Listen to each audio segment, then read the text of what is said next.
Olá, essa é a nossa devocional de número 22. Nós vamos ler Romanos, capítulo 4, do 17 ao 25. Vamos à leitura. Como está escrito: Por pai de muitas nações te constituí, perante aqueles no qual creu, o Deus que vivifica os mortos e chama à existência as coisas que não existem. Abraão, esperando contra a esperança, creu para vir a ser pai de muitas nações, segundo lhe fora dito: assim será a tua descendência. E sem enfraquecer na fé, embora levasse em conta a idade avançada de Sara, não duvidou por incredulidade da promessa de Deus, mas pela fé se fortaleceu, dando glória a Deus, estando plenamente convicto de que ele era poderoso para cumprir o que prometera. Pelo contrário, pelo que isso lhe foi também imputado para a justiça, e não somente por causa dele. Está escrito que lhe foi levado em conta, mas também por nossa causa, posto que a nós igualmente nos será imputado, a saber, a nós que cremos naquele que ressuscitou dentre os mortos, a Jesus, nosso Senhor, o qual foi entregue por causa das nossas transgressões e ressuscitou por causa da nossa justificação. Essa é a leitura. Bom, como era visto, né,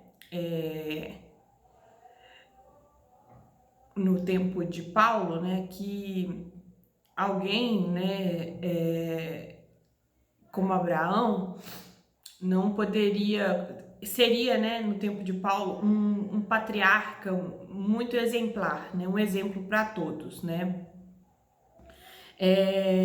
Então Paulo, ele queria explicar, né, algo que os judeus muitas vezes não entendiam acerca do exemplo de Abraão.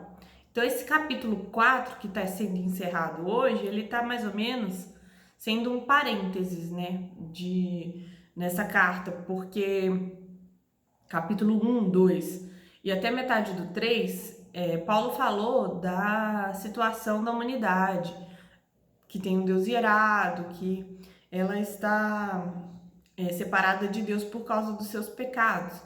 E na metade do capítulo 3, Paulo começa a falar da justificação em Cristo Jesus, né?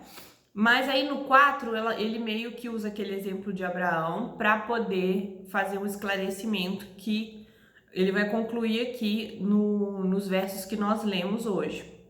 Abraão foi justificado pela fé nas promessas de Deus, né? Abraão é pai dos judeus e dos gentios, nós vimos isso no último estudo. Nos versículos lidos hoje, veremos que as circunstâncias em que Abraão creu em Deus e suas promessas. Vamos lá, o 17, né? Paulo chama a atenção para duas coisas que Abraão creu que Deus poderia fazer. Então, vou reler o 17. Eu sei que a gente estudou ele, mas agora a gente está olhando de um aspecto um pouco diferente. Como está escrito: por pai de muitas nações te constituí, perante aquele no qual creu, o Deus que vivifica os mortos e chama à existência as coisas que não existem, né? Então, a primeira coisa que Paulo está chamando atenção é que Abraão crê no Deus que vivifica os mortos, né? Ele prometeu isso quando Abraão já creu nisso quando Deus pediu Isaac, né? Que Abraão oferecesse Isaac. Então Abraão, ele esperava que, né? Deus fez uma promessa, ele vai cumprir. O filho é meu, né? Então, se for necessário, ele vai vivificar, né? Um morto, né? Então, só que assim, que é interessante que até aqui não existia relatos de ressurreição de mortos. Então, Abraão creu nisso, né? Não porque ele viu acontecendo, mas porque ele sabia do poder de Deus para fazer cumprir suas promessas.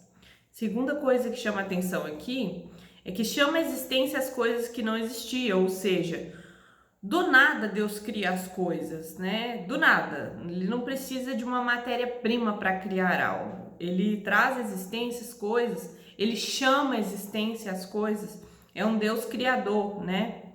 E se você é cristão e você não acredita na ressurreição dos mortos e na criação do nada, fica muito difícil, né? Porque é justamente características de Deus, né? Ele ressuscitar os mortos, né? E trazer desculpa. E trazer à existência as coisas que não existem, né? O nosso Deus, ele é poderoso para fazer milagre. Então, não tem como a gente acreditar em Deus e não acreditar em milagres, né? Ele é um Deus que sim, faz milagres, faz coisas que a razão, a ciência não consegue explicar, né? E o que é interessante nós concluirmos desse verso é que o que fazia diferença não era a fé de Abraão. O que fazia diferença era em quem Abraão tinha fé, né? Quem opera e executa é o Deus vivo, não é a fé de Abraão. E muitas vezes, no meio cristão, a gente vê uma ênfase errada na fé, né? Você precisa ter fé. É como se a fé fosse um poder mágico de fazer as coisas acontecer. Não, você não pode falar assim, você tem que pensar positivo. Mentaliza isso, porque isso vai acontecer. Não. Na verdade, a gente tem que crer que Deus tem poder para fazer e o fará se assim quiser, né? A gente ter uma visão da fé mais assertiva com o que a palavra nos orienta. Então, a diferença estava em quem Abraão cria e não só o fato de crer. E no verso 18 fala das circunstâncias em que Abraão estava, né? Abraão esperando contra a esperança, creu para vir a ser pai de muitas nações, segundo lhe fora dito, assim será a tua descendência. Crer contra a esperança é crer em circunstâncias completamente diversas. Abraão avançado em idade, Sara também, ainda estéril, nunca tinha tido um filho, mesmo na sua juventude. Então, esse verso 18, ele nos mostra que ele creu, sobretudo, numa circunstância diversa. E muitas vezes a gente desanima com uma situação porque as chances são tão poucas, ou talvez, a gente nem consiga enxergar uma chance. E na verdade, a gente tem que crer que Deus é poderoso para fazer, e se ele prometeu, ele vai fazer. Se for vontade dele, ele vai fazer. Então a gente não pode olhar para as circunstâncias para crer. A gente tem que crer com base em outras coisas, né? Se Deus prometeu, se Deus for querer dele, né, que aquilo aconteça, e ainda que as circunstâncias nos levem a esperar contra a esperança, né? Então, Abraão se apegou àquilo que Deus disse e não àquilo que ele via em si mesmo, né? As possibilidades nele, porque as possibilidades nele e na Sara eram zero, né? De ter um filho e ser pai de nações.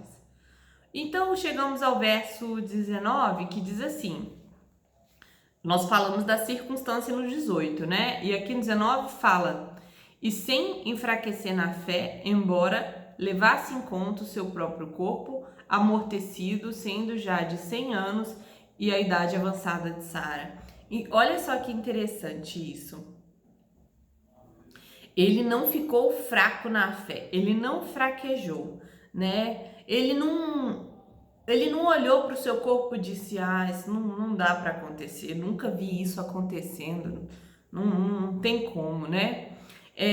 Mas o que é interessante a gente ver aqui é que, e às vezes a gente acaba errando, ignorar o problema, né? Então, por exemplo, aqui, Abraão, ele não ignorava o fato dele já ser avançado em idade, dele ter quase 100 anos, de Sara também tá velhinha. Ele sabia, ele reconhecia, né, a sua situação difícil, mas nem por isso ele fraquejou na fé. Então, o que isso nos ensina? Que diante de uma situação difícil, a gente não tem que ignorar realmente os pontos complicados daquela situação, né, os pontos críticos, a fragilidade de uma situação.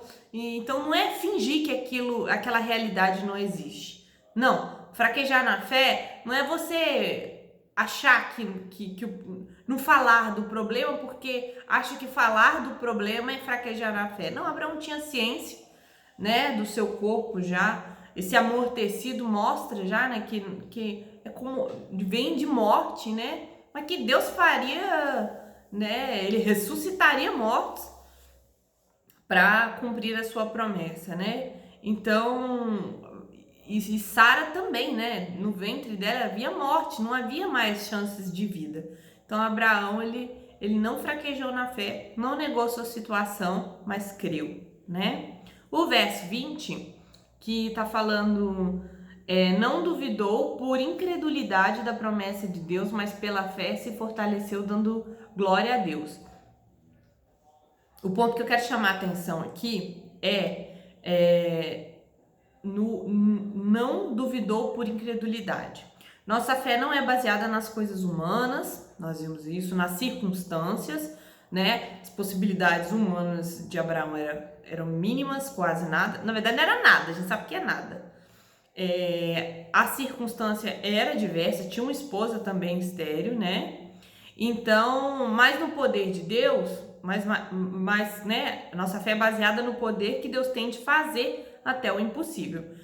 Abraão não duvidou da promessa de Deus, não deixou a dificuldade o tornar incrédulo, mas ele foi fortificado, né, na fé. Ele se manteve firme, né? E a incredulidade, ela é o oposto da fé verdadeira, né? Não significa que uma pessoa não possa vacilar, né, na fé. O que eu quero dizer, por exemplo, Abraão, ele vacilou na fé como? Ele vacilou se deitando com Agar, aceitando, né, a oferta de Sara lá dele ter um filho com a serva dela, e isso fez com que fosse um vacilo de Abraão, né? Querer dar um jeitinho, um empurrãozinho para Deus, acelerar as coisas, né? Então, Deus disse que viria dele, então ele estava fazendo uma coisa contra. Então, nós vimos ali que a gente pode vacilar na fé, sabe?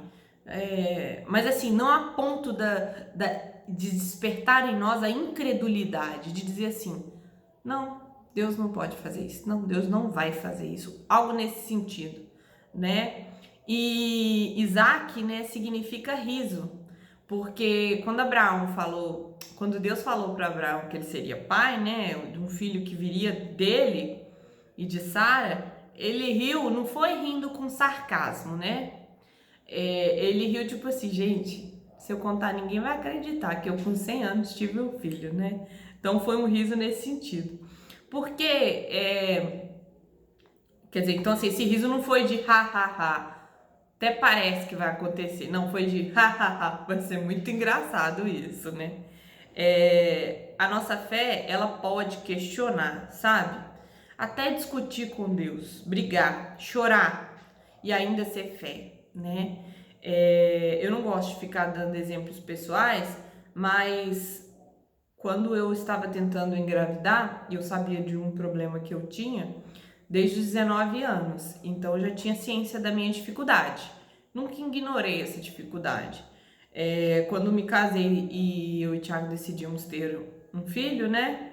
Nós sabíamos que seria difícil, nós sabíamos que se Deus quisesse iria acontecer, mas que poderia acontecer de Deus não querer, né? E nós queríamos muito ter filhos, então a gente estava até disposto à adoção, né? Então, tendo em vista que se chegasse num ponto que eu não tivesse mais recursos de tratamento, né, para tentar ter filho. Nós nunca deixamos de acreditar que Deus poderia nos dar um filho se Ele quisesse, né? Agora, toda vez que dava negativo um teste, eu chorava, eu sentia uma dor amarga, eu ficava muito triste. Então, de certa forma, eu vacilei? Sim. Eu não tenho motivo, nunca tive motivos para chorar, nunca tive motivos para ficar triste por causa de negativo. Por quê? Porque eu tenho Deus, porque Cristo foi entregue por mim, e isso é um motivo de alegria plena, mas eu creio que Deus entende, né, que na verdade era a minha fraqueza humana, né, se manifestando, mas eu não deixava de acreditar no poder de Deus para fazer a vontade dele. Uma coisa que esse processo de gravidez me ensinou muito foi que Deus não estava a meu serviço, eu que deveria estar a serviço dele. Então, tudo seria feito conforme a sua soberana vontade. Então, esse processo, que foi 3 anos e meio tentando engravidar, foi um processo em que eu confiei no Senhor. Fiz cirurgia, tratamento, tomei diversos remédios. Isso é falta de fé? Eu cheguei a ouvir que era falta de fé eu fazer tanto tratamento, porque Deus poderia me dar filhos sem tratar. Na verdade, eu acredito completamente nisso, mas Deus me deu os recursos para me tratar. E seria ignorância da minha parte desprezar os recursos que Deus me deu para me tratar. Eu fiz cirurgia, a Mariana veio com indução. Você acha que é a indução que fez eu engravidar? Foi Deus. Foi Deus que fez as coisas funcionarem, as coisas darem certo, aquele momento ser um momento propício para uma gestação. Então, assim, não é porque eu tomo um remédio que eu não creio, né? Eu vejo aquele recurso, aquele tratamento como um meio que Deus está me dando, né, de alcançar ou ao menos tentar, né, aquele objetivo. Tudo vem do Senhor, né? Então, às vezes a gente pode fraquejar, né, na nossa fé, mas isso não significa que a gente não tem uma fé verdadeira, né? Isso é mais resultado mesmo da nossa humanidade, né? O fato é que diante de qualquer situação a gente deve olhar para Deus e não para as circunstâncias, né? E confiar que Deus pode fazer todas as coisas se assim Ele o desejar. Verso 21 diz assim: estando plenamente convicto de que Ele era poderoso para cumprir o que prometera. Então, assim, é isso. Aqui a essência verdadeira da fé é que ele não estava apegado ao que ele sabia, como Deus faria, quando Deus faria, onde Deus faria. Não adianta a gente ficar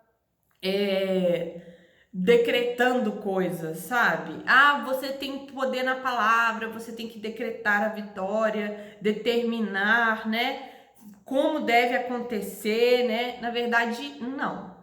Porque quem pode decretar que as coisas se façam, que as coisas aconteçam, é o nosso Deus, né? Então, nós devemos esperar o tempo dele, usar os recursos que ele nos traz, sempre com foco, né, de quem opera é ele, com o coração grato pelas oportunidades, né, que ele dá. Às vezes você consegue ter o dinheiro para fazer um tratamento, um plano de saúde, tudo, usar de todos os meios que Deus nos oferece.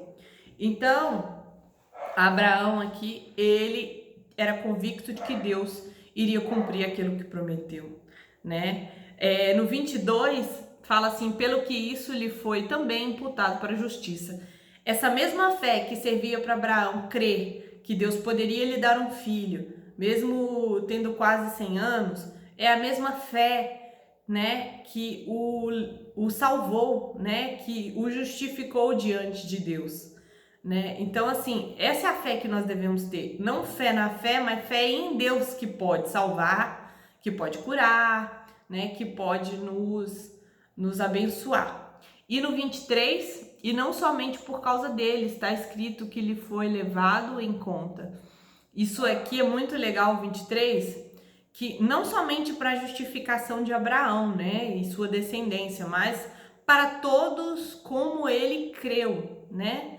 Abraão creu em Deus, que Deus haveria de vir um filho, né, vindo dele, de Sara, qual seria bendito em todas as nações, e hoje nós cremos que vive um filho de Abraão que também nos justifica, né, numa mesma fé. Abraão creu que Deus traria à existência, à vida, né, um filho, né, pelo qual a sua descendência ia abençoar todas as nações. E hoje, da mesma maneira, nós cremos que um desses filhos de Abraão, né, hoje está vivo e ele nos justifica dos nossos pecados. É uma mesma fé, né, é uma unidade de fé. O 24, mas também por nossa causa, posto que nós igualmente será imputado a saber, a nós que cremos naquele que ressuscitou dentre os mortos, a Jesus Cristo, nosso Senhor. Então, a fé na ressurreição dos mortos é realmente uma chave aqui nessa passagem. Em nosso lugar, né, Jesus pagou pelos nossos pecados. Ele foi entregue à morte, né? E a morte é o quê? É o pagamento dos nossos pecados. Então, ele quitou nossa dívida e ressuscitou. E quando nós vemos aqui que Jesus ressuscitou, nós podemos entender o seguinte: se Jesus ressuscitou, né, qual a importância disso para nós? A importância disso para nós é que Deus aceitou seu sacrifício. A morte não o deteve, né? Isso é maravilhoso. Deus ressuscita os mortos e nos ressuscitará no último dia, né? Deus aceitou o sacrifício de Cristo, portanto estamos justificados. E o 25, para finalizar, diz assim: o qual foi entregue por causa das nossas transgressões e ressuscitou por causa da nossa justificação. Essa é a grande celebração. A ressurreição de Cristo é Deus aceitando sua entrega, né, em favor de nós e nos tornando justos diante dele. Bom, para concluir, não tenha fé na fé. A nossa fé não é o que faz as coisas acontecerem, e sim em quem cremos, né? Quem faz é Deus. A fé não é um passo no escuro. A fé acredita em algo, ela tem um objeto, né? A nossa fé não é só um acreditar, mentalizar, pensar positivo. Não, ela crê no poder de Deus, na justificação mediante o nosso Senhor Jesus Cristo. Ela não ignora as dificuldades, tá? Ela não finge, ela não fica alienada, né, o que acontece. O crente verdadeiro, ele não fica, né, isolado do mundo, né? Pelo contrário, ele se engaja no mundo para dar respostas à humanidade, né? Levar a boa nova.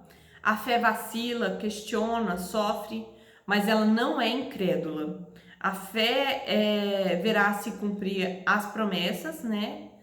Mas é necessário ter paciência, né? Abraão teve que esperar um bom tempo até que essas promessas fossem cumpridas. Ore a Deus pedindo fé, né? Mediante as situações adversas, porque Deus é poderoso para fazer e Ele só fará quando, como e se Ele quiser.